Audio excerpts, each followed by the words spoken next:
দক্ষিণী সিনেমা দর্শকদের কৌতূহলের কেন্দ্রে এখন নতুন এক ফ্যান্টাসি অ্যাডভেঞ্চার মুক্তি পেয়েছে। ডোন্ট ট্রাভেল দ্য ট্রাভেল সিনেমার প্রথম টিজার, যেখানে রহস্য, জাদু আর হাস্যরসের মিশেলে একেবারে ভিন্ন রূপে ধরা দিয়েছেন ফাহাদ ফাসিল।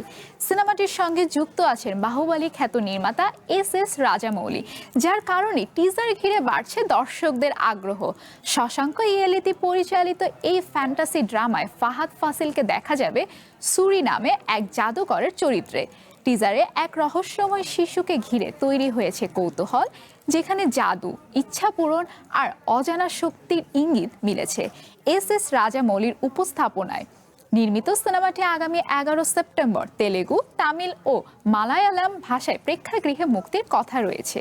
টিজার প্রকাশের পর থেকেই সামাজিক মাধ্যমে এটি নিয়ে চলছে জোর আলোচনা।